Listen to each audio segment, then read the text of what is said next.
None of this is complicated. Common sense, though, is not always common practice. Executing these steps takes commitment, but the rewards are enormous. If your leadership team is coaching your key people using a solid process and your rivals are not, then expect to win the war.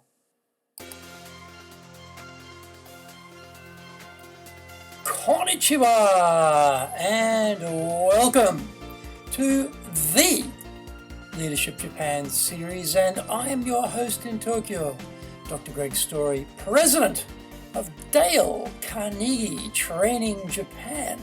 And much more importantly, you are a student of leadership, highly motivated to be the best in your business field.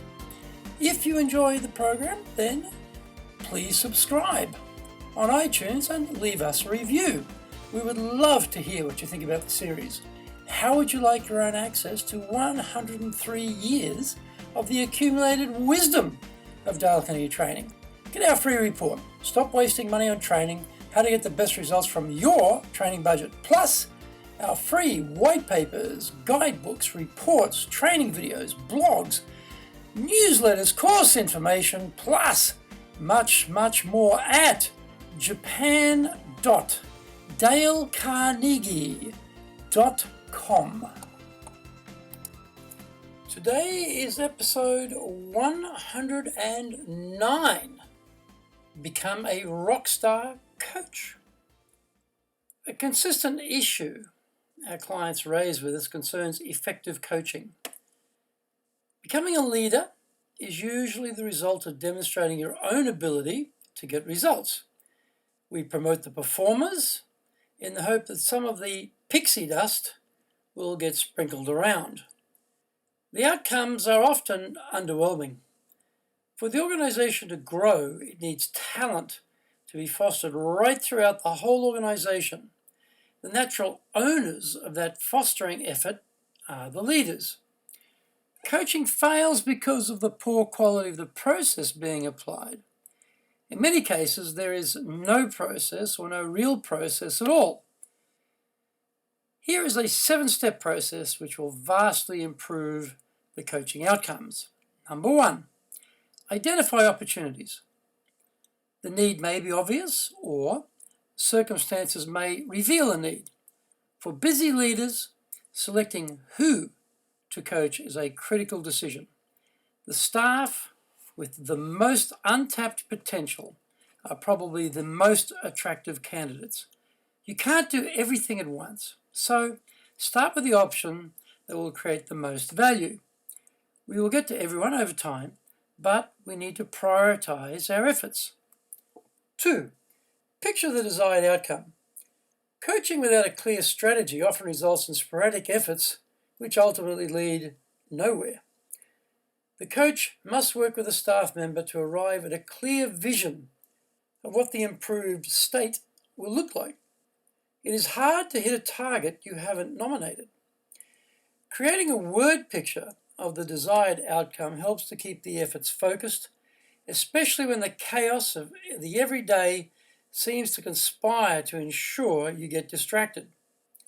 3, establish the right attitude. This sounds simple, but it is not snapping your fingers and presto, brilliant attitude. Improved performance requires change. Everybody agrees in principle that change is necessary, but as long as it is not expected of them in practice, we need to know our people in order to understand how to communicate the change need in a way that resonates with them and they want to be a part of it. Learning to talk in terms of the individual's personal motivations is powerful. Reality check for leaders.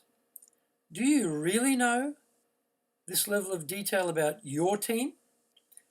Number 4, provide the resources. The most expensive and highest value resource is your time to devote to coaching. It also requires a sincere personal commitment to see the person being coached succeed.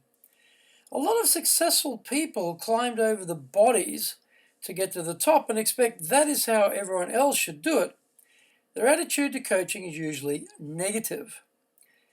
people develop in different ways and at different times. So making ourselves the only metric of success is folly. Number 5, practice and skill development. Make the time. Identify the correct skill set needed. Explain it. Demonstrate it. Then let them practice it. There is a balancing act going on here where we need to let go, but keep monitoring without micromanaging them. We all learn by making mistakes, and this is a fact we need to embrace. Encourage them to fail faster. Number 6, reinforce progress. Knowing and doing are sometimes related. Don't expect because they have learnt it, they are automatically doing it. Check that there is no slipping back into the cuddly comfort zone as people revert to their old, better established habits. Habit is stronger than knowledge. Keep them accountable to continue to progress. Number 7, reward. What we reward gets repeated, and what gets repeated becomes a new habit. Give praise, which is specific, explaining exactly what they are doing that is good, rather than obtuse general statements of approbation. None of this is complicated. Common sense, though, is not always common practice. Executing these steps takes commitment, but the rewards are enormous. If your leadership team is coaching your key people using a solid process and your rival leaders are not, expect to win the war. Action steps from today. 1, identify opportunities. 2, picture the desired outcome. 3, establish the right attitude. 4, provide the resources.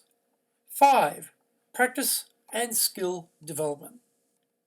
6, reinforce progress. 7, reward.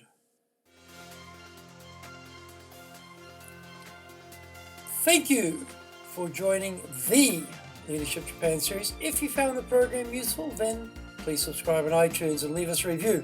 Remember to access your Dale Carnegie training, free reports, white papers, guidebooks, training videos, blogs, newsletters, course information, plus much more, then go to japan.dalecarnegie.com.